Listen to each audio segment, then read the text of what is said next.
Step 1. Reading the data from various sources.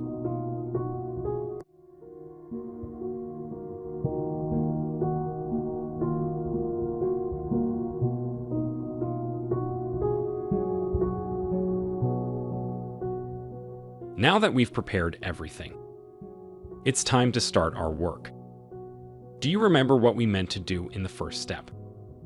In this step, we're going to read the data from various sources. Why? Because we're going to perform analyses on them. In which environment? In the Visual Studio environment. Where do we read the data from? From the SQL Server environment. Why? Because that's the environment in which the data have been stored.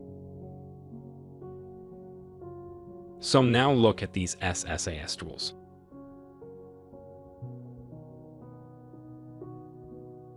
Which one of them do you think should be used for the first step? We're going to read the data in the first step. This means we're going to specify data sources. So we should start from this part, which is called data sources.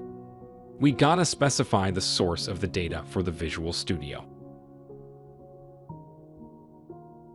What was the source of our data in this training? It was the AdventureWorks DW 2019 we downloaded together in the last segment and restored in the SQL Server environment.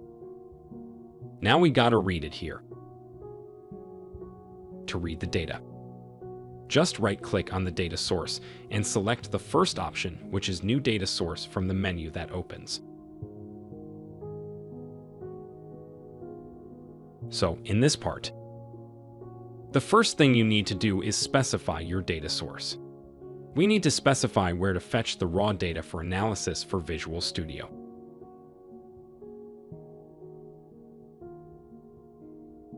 For this part, we need to specify the AdventureWorks DW 2019 database that we prepared in the previous step as the data source. As mentioned, this is the same database we talked about earlier in the SQL Server environment. Here in the Visual Studio environment, we first gotta specify what data we are going to build the model on. So we specify the data source at first. To create a data source, first right-click on Data Sources and select the New Data Source option.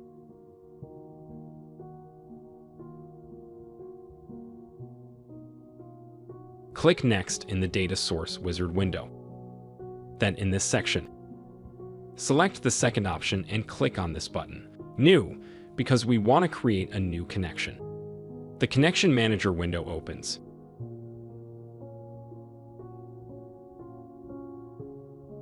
This is where you need to specify your server name to connect to. To do this, just click this section to see the list of servers. I select my server here, and at the bottom, I can see the list of databases on that server. I select the AdventureWorks DW 2019 database and specified that this database is our data source. The next thing to do is to get this Test Connection button to make sure that the connection between the data and server works properly. If everything is all right and the connection is made, we get a message indicating that the connection has been made successfully.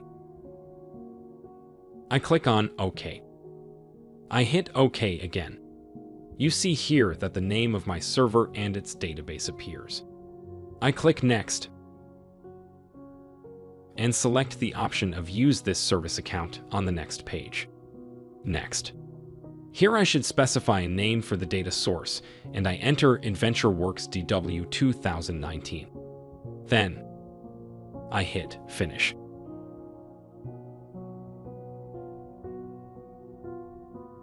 So far, we specified the data source and considered a name for it, which is AdventureWorks DW 2019. You can name it however you wanna. We need this name in the next step. So let's summarize the discussion up to here. What was the output of this step? specification of the source of the data, we're going to perform analysis on which was AdventureWorks DW 2019 in our case.